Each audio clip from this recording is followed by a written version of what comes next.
Assalamu alaikum wa rahmatullahi wa barakatuh. Welcome back to the Ummahpreneur podcast, where I bring you guys Muslim entrepreneurs that are at the top of their game to really share with you their experiences and their lessons learned through entrepreneurship. And today I have a very special guest with me, one that I've actually been wanting to bring on for quite a while. So I'm lucky that we finally got him on the podcast and get him to share some of his experience. And I think it's really relevant to really all Muslim entrepreneurs in terms of what his business does and what he's able to help with. And it's going to be a really interesting episode for you to listen to, inshallah. So without further ado, I want to present to you Saad Ahmad of Muslim Ad Network. Brother Saad, assalamu alaikum. Wassalam, brother Abby. How's it going? Alhamdulillah, good, man. Can't complain. Getting to the end of the week here, Jummah tomorrow. Yes.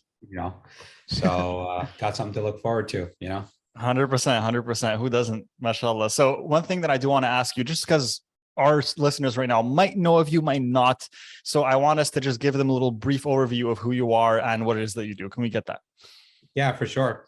So again, my name is Saad. I'm talking to you guys from Brooklyn, New York, the East Coast. I am representing Muslim Ad Network, which is a company of Ummah Media Group. And alhamdulillah, Muslim Ad Network was conceived it's been over 10 years actually now, alhamdulillah. And, we set off to really solve a very simple problem. As a website owner, I was running a very popular Muslim blog called el-asmar, and, writing articles to like young Muslims and getting them to kind of improve their productivity, get closer to Islam, but kind of doing it in a way that was like hip and trendy and cool. So as a website owner, every website owner wants to make halal income. Yeah. And what happens is, as a default method, you want to serve ads. So as somebody who was trying to serve up ads or, finding ways to serve ads that were not only relevant to the audience, but most importantly, were halal in its kind of essence. So, not promoting anything that is against Islam, having that clean halal income, kind of looked at the market. Me and my co-founder, Davish Hassan, who was running Ummahpreneur at that time, offering the Muslim, kind of audience the ability to download, kind of Muslim multimedia kind of content, at their will. So we both had a very simple problem. How do we make money off our website? So we started looking at different tools, started using like Google. And then, when you start using Google Ads, one day you wake up and you start seeing, an ad of, let's just say like a liquor company, right? Or like you might see like, a woman that's dressed very, very immodestly, or like some gambling company. So we thought to ourselves, why isn't there an advertising solution that caters to Muslim site creators and owners? So that's where the idea of Muslim Ad Network came into fruition. And, since then, it's been a very kind of crazy ride. I think that every business presents its challenges. But the Muslim kind of market is very interesting because you have all types of Muslims. You can have a Muslim who runs like a very religious website, super conservative, and they might not even be okay with like serving an Islamic finance ad because they don't agree with that version of Islamic finance. But keep a long story short, we're out here to really empower, two sides of the Muslim market. One are like the website owners who want to create like halal income and ads. And then the other side of it is brands, organizations that are scratching their head and saying, how do we reach Muslim consumers at scale? If you go to Facebook or Google, you can't say I want to target a Muslim. So that's where Muslim Ad Network comes in. So what we do is we basically partner with a bunch of Muslim sites, just like the ones that we once owned, and we create a lot of selling power. We create one big family of websites and apps that are attracting Muslims. And then we go to the brand and say, hey, why don't you just use one single easy platform solution? It's going to save you time. It's going to save you money. It's going to make your life a lot easier. And guess what? If you're the website owner, you just sit back and make halal income. So Yeah. that's the idea. Definitely. And it's definitely an idea worth creating and bringing it to life, honestly, because it's a very unique solution in itself. And one of the reasons why I wanted to bring you on this podcast, it's been quite a while, is because I remember in the early stages of Ummahpreneur, when I was really launching this business, my previous two businesses that I had built and sold weren't catered to the Muslim community specifically, and this one is. And when I realized that I wanted to target Muslims and serve Muslims, there was no way to do so using the existing platforms, right? Like as you mentioned, Facebook, Google. You had to really figure out workarounds and kind of ways to target interests that might be Exactly. similar, and it was always a little bit more challenging. And so it was really interesting. And I ended up discovering Muslim Ad Network and being really curious about it, which led me to reach out. And I'm happy we're having this conversation now, because now is an interesting time where actually what happened with Facebook recently, for those who don't know, who advertise online or plan to advertise online with Facebook, they removed all targeting options, including interests that could potentially connect to some type of religious affiliation. So about a year ago, maybe a little bit less, but I know it's been quite at least a few months that they've canceled this out. You used to be able to target, for example, Quran, right? Or Adhan, or even influencers within our community, like brother Sheikh Omar Sulaiman or Naman Ali Khan. This has all been removed, right? And so now at this point, you're kind of left with potentially YouTube and Google, where there's the option still, but it's not super effective, or potentially working with you as well with Muslim Ad Network. And it's definitely something worth looking into for any business owner who wants to advertise to the Muslim Ummah, to be able to get their business in front of the right people. Now, one thing that I do want to ask for you, when a business owner comes to you, an entrepreneur, and wants to advertise their business, where can they expect their ad to show, and how does it show up? Is it just banner ads? Do you guys do video? Do you guys do text? What does that look like? Just to know, like, kind of set the expectations for our listeners. Yeah. Yeah, for sure. So, I guess there's like two ways to kind of break this down. Muslims, they go to Muslim sites, like to check prayer timings. They might look for the nearest halal restaurant. They might go to some Muslim blog to look at some, latest religious article. And then when they're done with that, what are they doing? They're actually going to like regular websites like ESPN, they're going to CNN. So their journey, their web journey is essentially very similar to just ordinary kind of website audiences, except for that part of that journey, or actually where it starts, is on these Muslim websites. And that's what allows us to really understand who these people are, that they are Muslim. Because if they're going to prayer sites, if they're going to Islamic Finder, or they're going to Islamic, wherever they're going, we can actually see that. And that kind of sets the kind of like the precedence for where the ads are going to get served. Now, on average, anytime an advertiser works with us, we're getting them exposure across like 5,000 different websites and apps. This includes, the Muslim sites and apps. There's actually a lot that you can just name off of your head that like most Muslims are going to on a daily basis. Like I mentioned, like the Quran apps and, the Islamic Finders of the world. So we are definitely going to get you on those websites. And then as an extension of that, because you don't want to stop your brand from getting exposure in the other places where Muslim eyeballs are going. So from there, now we're essentially augmenting and retargeting them across the whole web. So we can reach like 90% of the web. But the starting point where, any entrepreneur, any business owner, any brand would see their ads would be on prominent Muslim sites that most of us are familiar with. And then from there, we would, push it out, broadcast it out across thousands of other sites where the Muslims are going to, news sites, health, portals, tech, it could be anything, like think of like any site that you go to on a daily basis, like Guardian, or you're going to, like I mentioned, to check like your sports teams, news, whatever the case is. We want to be front and center of that Muslim, consumer eyeball where they're going. Now, that's interesting that you mentioned that. I'm really curious from a technical perspective, without going too deep into the weeds, in regards to what that looks like when you implement that process. Is it some type of pixel or tag where you tag that visitor and then you can display the ad across other websites? And my other question would be, let's say you want to display on a website like CNN. Does CNN need to have the advertising code of Muslim Ad Network, or are you partnering up with, let's say, Google Ad Network and saying, hey, for these users specifically, we want to show these type of ads? I'm just curious about the technicalities behind it. Yeah, for sure. So especially with all the privacy stuff now, so alhamdulillah, like we've been able to withstand like the storm, because since day one, we have direct partnerships with publishers.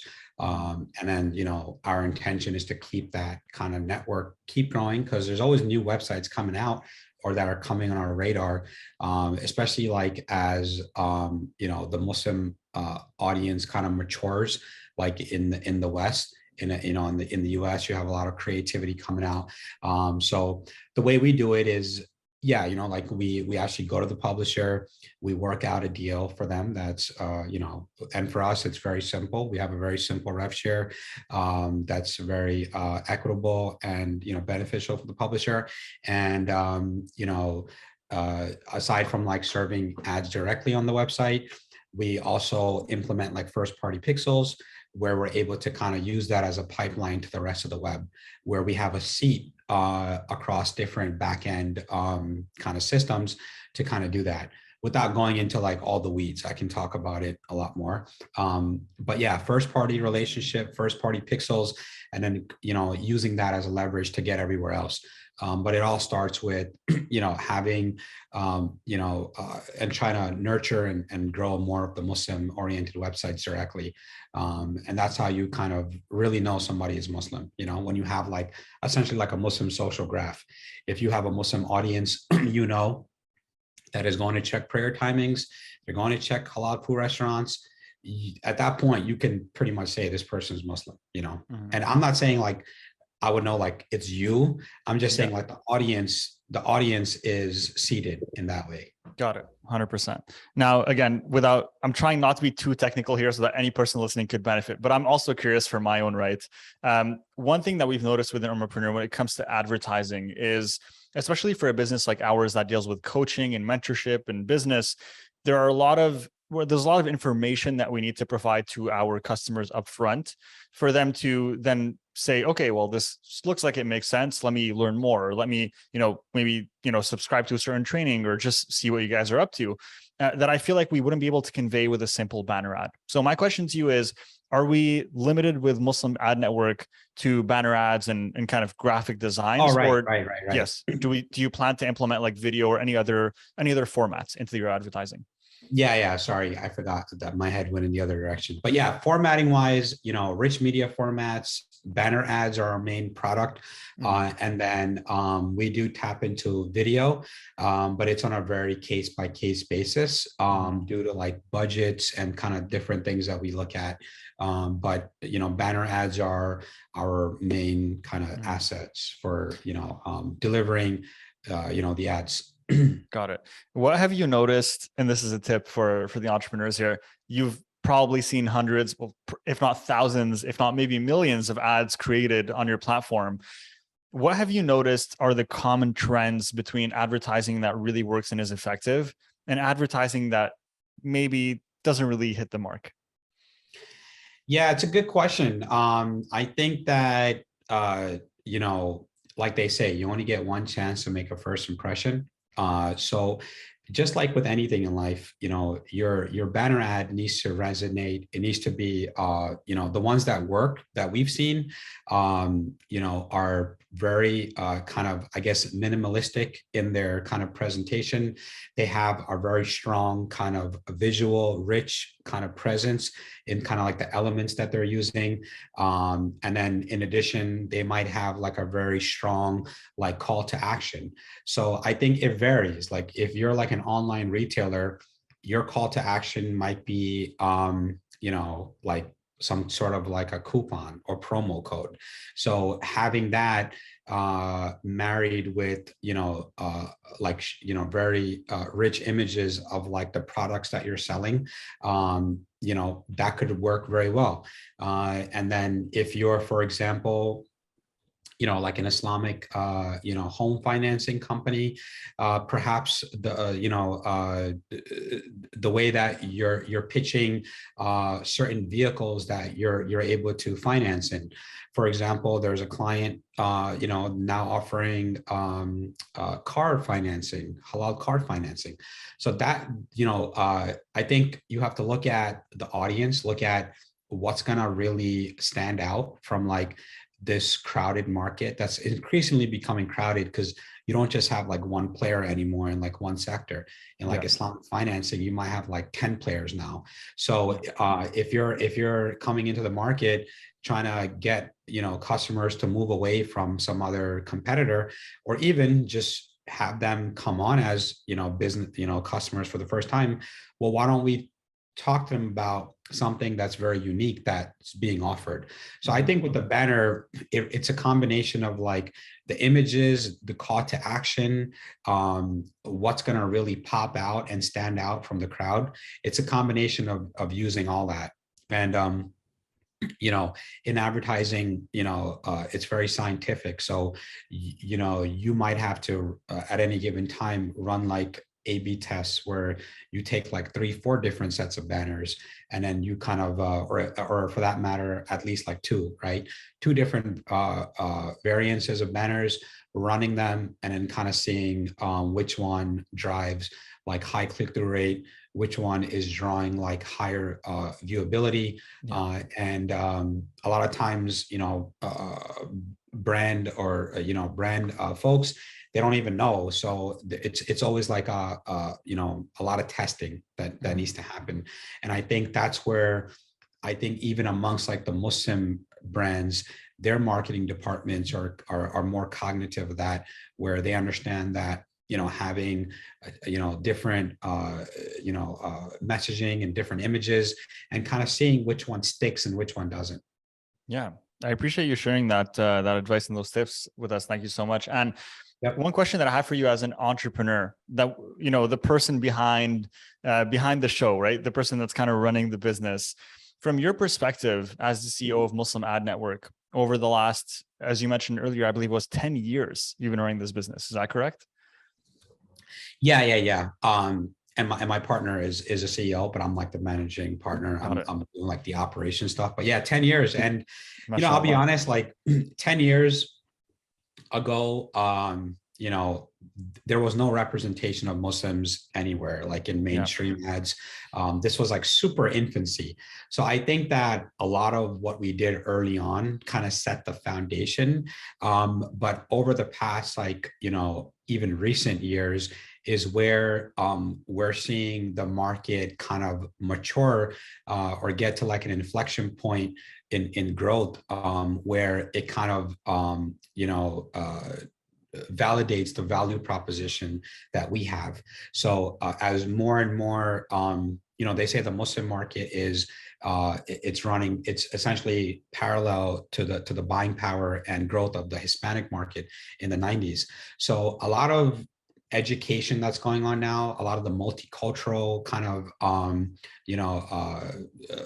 movement and efforts that are kind of going into brands, they're becoming more cognitive of these type of things. And 10 years ago it wasn't the case, but now you might see in a hijabi in like the Coca-Cola commercial. 10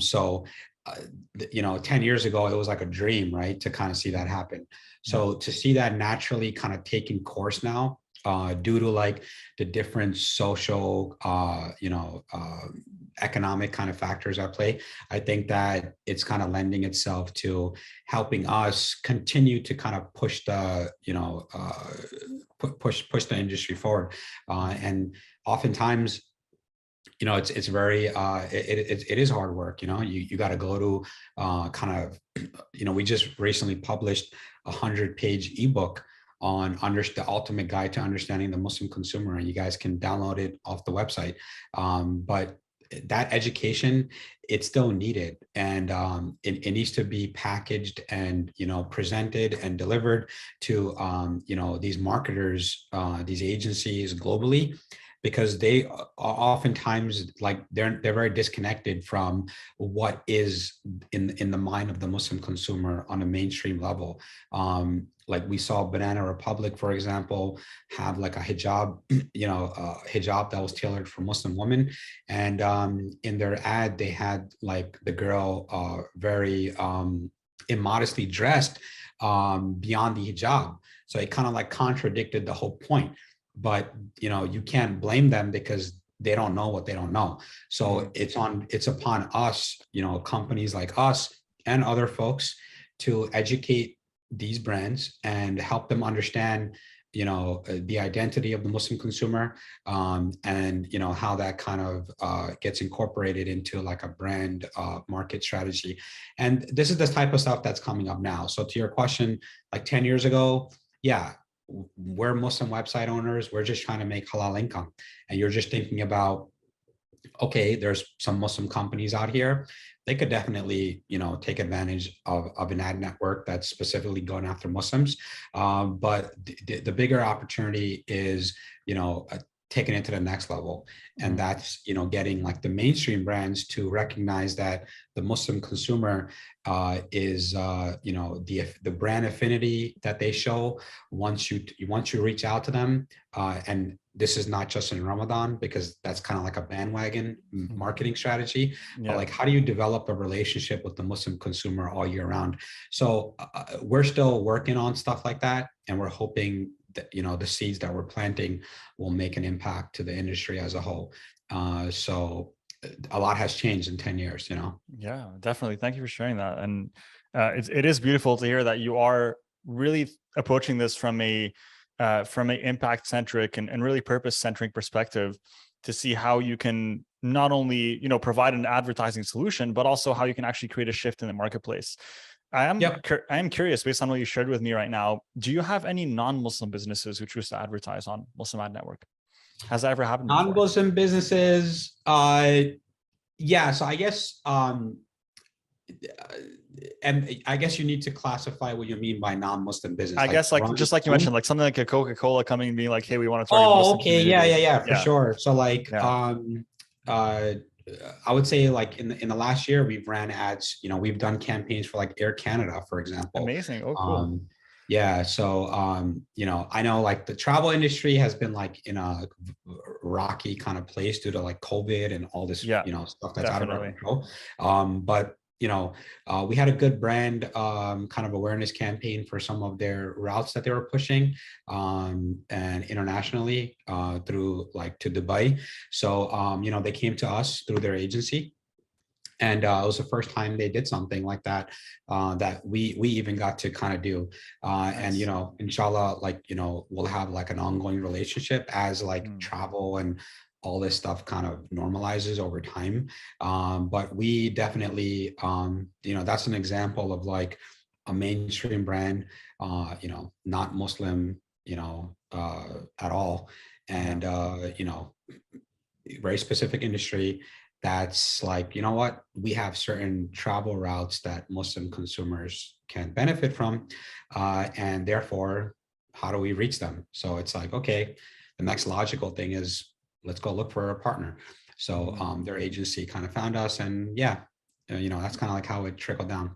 That's cool. And it really is exactly as you mentioned, where I think right now people and businesses actually are really seeing the potential, and I hope it's not for the wrong reasons, in really the Muslim market, right? That the demographic is growing, that, there are Muslims that are increasingly in number, migrating to the West and towards Europe and towards other countries as well, and that are even creating, small communities within those countries, right?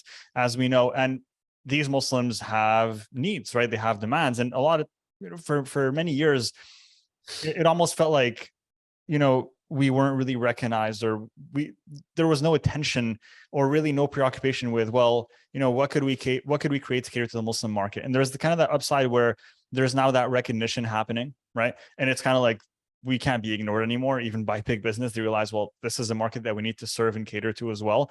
But at the same time, we also want to make sure, and that's really equating to what you mentioned earlier, which is we really don't want it to also just be from a perspective of, hey, how can we make money off of these people, right? But Exactly. instead it should be from the perspective of, hey, how can we understand these people and how can we then actually help them with the solutions that they need from a place of understanding rather than from a place of trying to simply profit from a new demographic that wasn't tapped into before.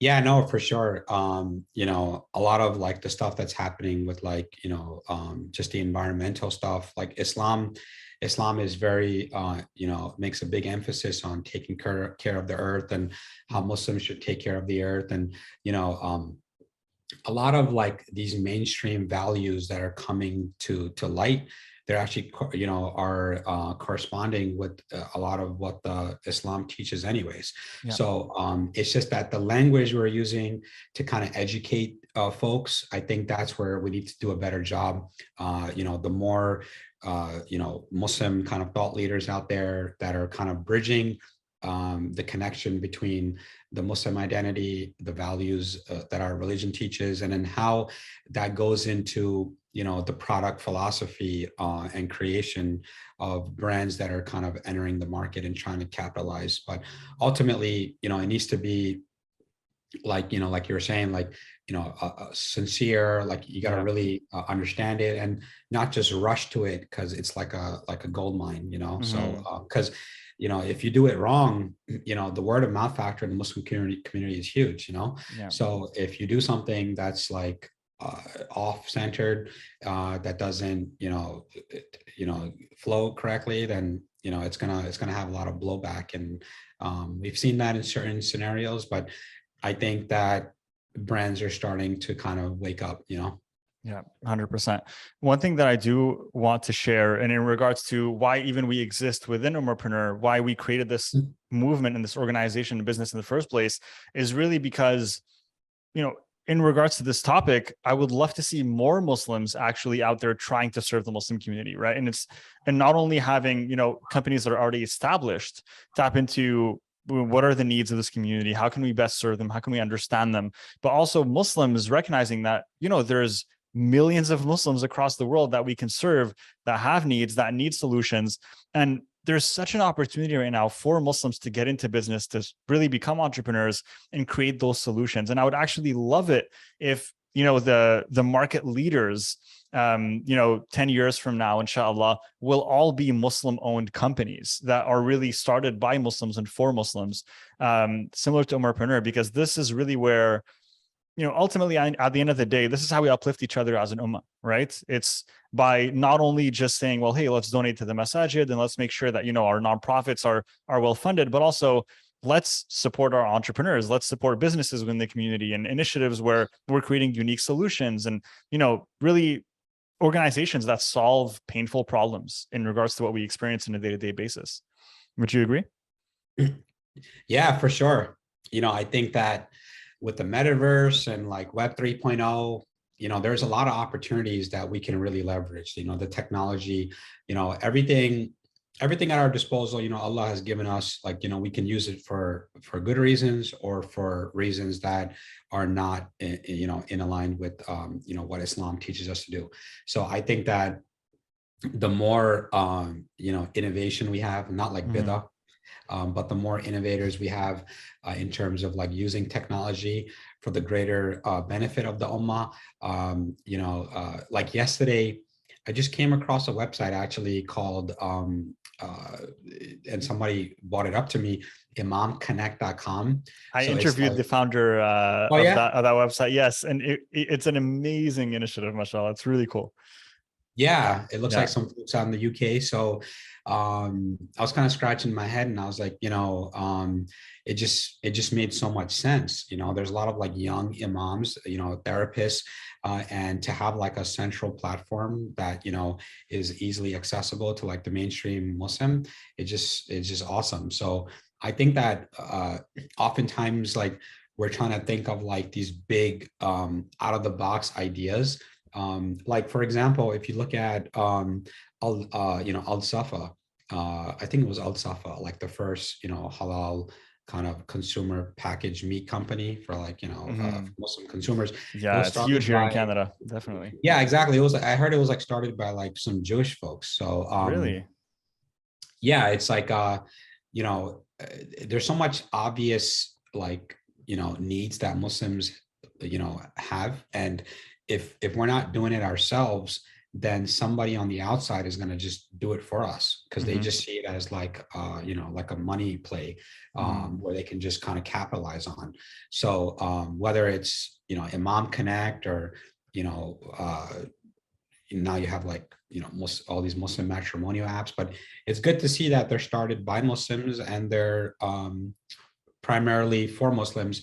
But the thing that we got to keep in mind is that, for example, like with halal food, a lot of non-Muslims are actually gravitating towards it. Yeah. So I would be like, I like to I like to think, I don't like to use the term by Muslims for Muslims all the time, because Islam is universal.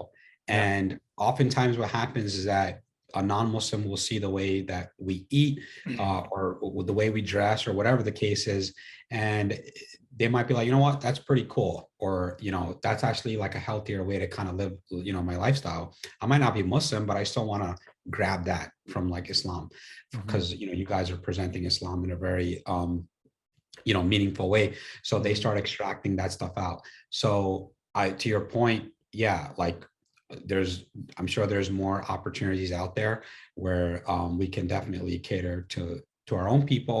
Yeah. And then in turn it kind of leads to more of like, you never know, like a dawah effect. 100%. Definitely 100%. And one question that I have for you on the entrepreneurial side of things, but for the entrepreneurs listening in, someone being in business for 10 years and building a company for 10 years, that really takes commitment. It takes, long-term vision and really being committed to seeing things through on the long haul. I mean, there's hundreds, if not thousands, of entrepreneurs that start businesses every single day, but there are only very few that actually take it all the way to 2, 3, 5 years, 10, and even further.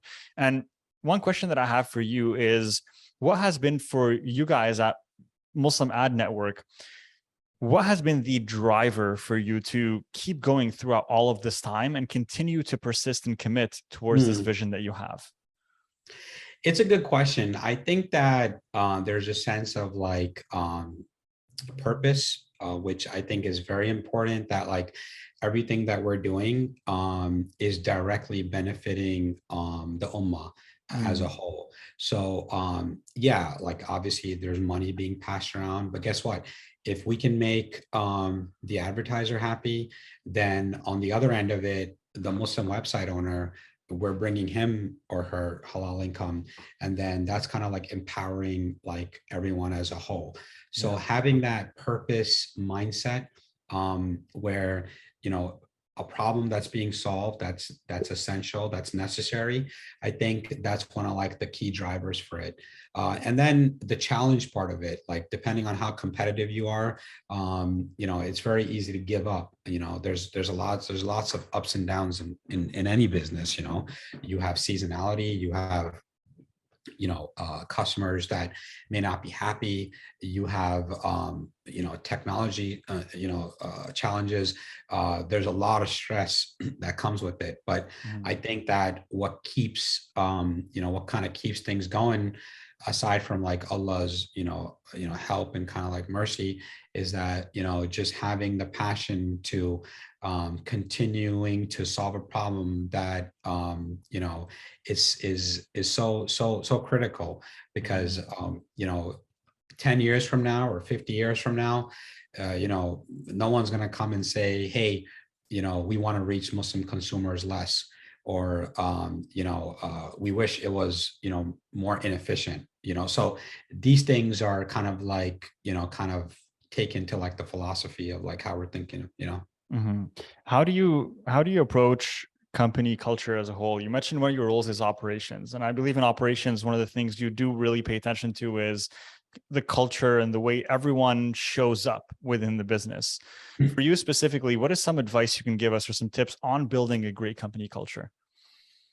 I think culture manifests itself in different ways, but I think creating a culture, to create a culture that's kind of like lasting, and something that, like, we're always working on, is number one, giving everybody, no matter who it is, no matter what title you have, treating them with respect, and then having their voice heard. I think that oftentimes when you are part of certain companies, you want to kind of suppress, it becomes kind of very top down, and where there's no kind of like humility amongst like the bureaucracy of like management, and somebody who's kind of like in a lower position might feel like, they're not as important, or they don't have an opportunity to speak up or move up, or make an impact. So I think inclusivity, communication, and then building up that culture of treating everybody with respect, and then just kind of helping move along, and offering help, constantly, wherever it's needed.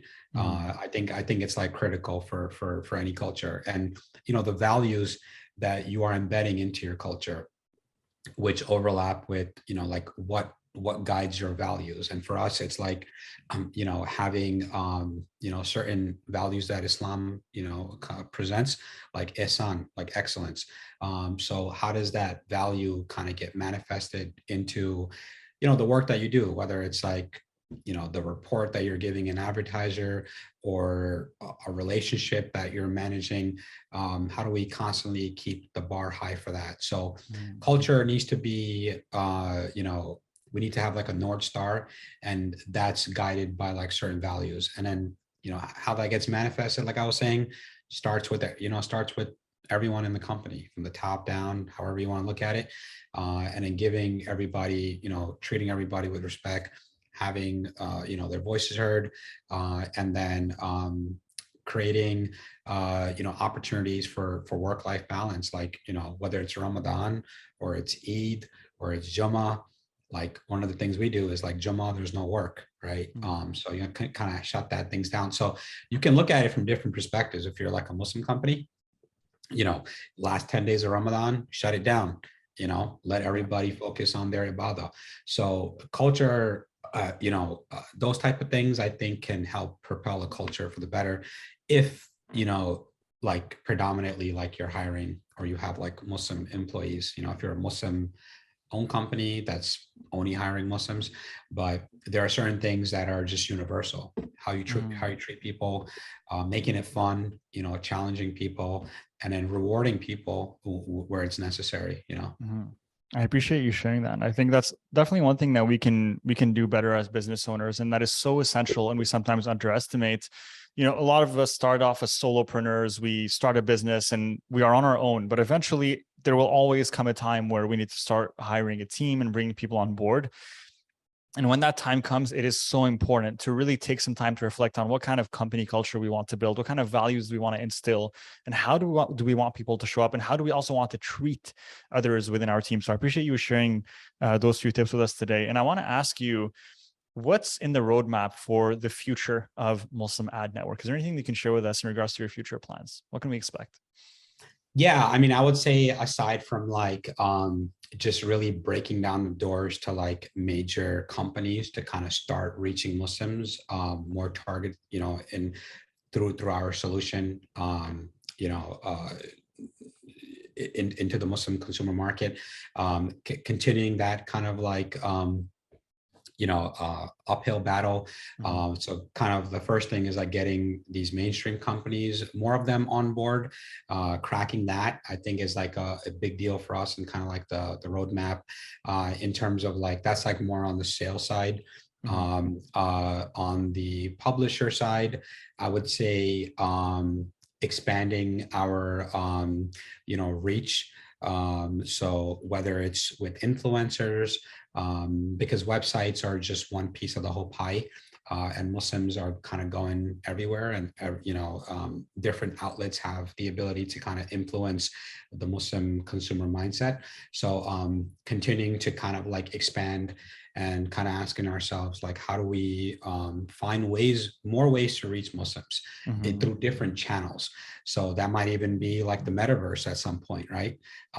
Because the metaverse is going to kind of take over the day-to-day life of many the world, I would say, at some point. So for us, it's like anytime there's a new platform or a new way for Muslims to see ads, it's like, how do we make sure we're there, right? Because one thing that's not going to change for us is maximizing the number of Muslim eyeballs we're getting in front of, and we got to go wherever they're going. So I would say between like that on the technology side, and then without going into too much weeds, and then on the marketing and sales side, continuing to pursue the whales, like we call them, and really continuing to educate them, which we're trying, like our new ebook that just launched, like I mentioned. So uphill battle, but organic, and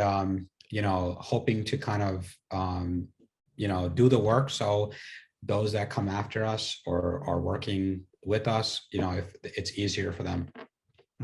I really appreciate you sharing that. And how can people connect with Muslim Ad Network and really sign up to your services, work with you guys? For our listeners who maybe just might find out about you for the first time and are interested in advertising to the Muslim community, or perhaps they already have a website and some traffic coming in and they'd like a source of halal income, where should we tell them to go to benefit from your services? Yeah, for sure. And sorry, my throat's a little messed up. But, no problem. If you're an advertiser, you go to muslimadnetwork.com, or if you're a publisher, we have, if you're an advertiser, you just go right to our Get Started page. Very simple. You fill out the inquiry, and we have, we're fully managed service. So we actually handhold you throughout the whole process. We care a lot about the campaign. We try to do everything we could to make it work.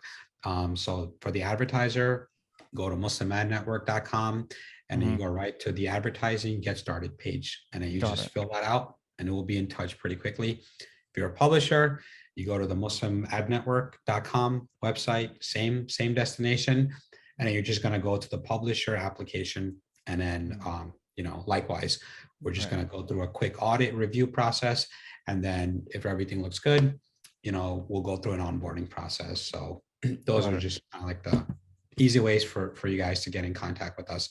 And if you go to muslimadnetwork.com, the two buttons are right on the top right of our website. Perfect. I really appreciate you sharing that. We'll make sure to include the link in the episode notes so people can benefit and find out more. And one question that I do have for you that I think will most likely pop up for people listening to this, is there a certain minimum requirement in terms of the advertising spend? So we know, who is really the right fit to go and sign up with you guys versus who might need to wait a little bit longer. Yeah, I mean, most of our packages, like our packages start at $1,000 a month minimum. Okay. That's just where it starts. I think that advertising, it's you have to kind of put in to get more out of it. Of course. But that's kind of like the ideal minimum starting. But we do look at it on a case-to-case basis, and if we can bring value with the lesser budget, we want to set those expectations up front. So, happy to talk to anyone who might have something lower than that. But generally, we start with like 3 months minimum, and then $1,000 a month. But it could be case to case, like, it could be less than that if we feel like, what, this product makes sense. So, that's kind of like the general overview. One thing that I do want to highlight as well that I think is really important for entrepreneurs to know specifically, within Ummahpreneur, our advertising, our goal at all times is for it to not cost money, right? And this is something that, alhamdulillah, we've been able to achieve. And I would say partly it's just due to endless trial and experimentation over the last 3 years. But ultimately, as a business owner and entrepreneur, when you look at investments towards advertising, towards marketing, your goal should be, I'm going to put in 1,000 towards this. I'm going to put in 5,000 towards this, but I know this product is good and I have the right product market fit, that I'm going to get at least double the amount back in sales or in revenue, or even triple or 4 times or 5 times. Yeah. And that is ultimately the goal. And that's one thing that I definitely want to highlight for our listeners who might be considering this. It's really important for you guys to understand, as business owners, you absolutely need a marketing channel that works for you. We have one at Ummahpreneur, and without it, we wouldn't be able to be where we are today. And ultimately, with every business owner, if you have the ability to push a lever, right, or invest $1 into a channel and get $2 back, that is really the ability to control your revenue and your income. And so I encourage all of you to really look into this, research it, figure out how you can advertise your products. But of course, first get that product market fit, and then you can go and advertise and really start to scale up a business to where you need it to be. Yeah. Yeah. No, I agree. I think that, having meaningful advertising spend is like, you got to really look at it very carefully. But depending on your goals, like if you're looking for instant, sales, and you have a more modest budget, conservative budget, definitely, you want to track all your attribution, make sure that you're getting the ROI. But, oftentimes we see brands that are just starting out and they just want to blast themselves out, so they have brand recall. Right. So depending on who you are, what your objective is, kind of take everything into account. You want to build 100%. A brand, because that takes time. You got to let you got to let it marinate. And then eventually, when that customer is further down that buyer's journey, they'll select you instead of your competitor. But if you're an e-commerce store and you don't have, you just want to kind of see things instantly, then sure, you can do a lot of that. So kind of look at it case to case, but just kind of evaluate your objectives. 100%. And I appreciate you clarifying that. I'm always thinking more from a perspective of like sales, because that's what I focus on all the time. But that's a really good point. If you want to do brand awareness, of course, then you're not looking at the revenue ROI, but rather you're looking at the brand awareness ROI, right? How much bigger is my audience? How many more people have I reached this month, right? How many people have seen this ad or clicked on it, et cetera, et cetera. So that's really important too. Brother Saad, I appreciate you so much. Joining me on this podcast, sharing all this information with our listeners today and all this value. Truly, Jazakallah khair for joining us. And I will definitely include the link to Muslim Ad Network so people can check it out in the description below. Jazakallah khair. Yeah, Jazakallah. I appreciate your time, and you guys are doing great work, and happy to help wherever we could, inshallah. Appreciate it, brother. Assalamu alaikum. Thank you. Assalamu alaikum.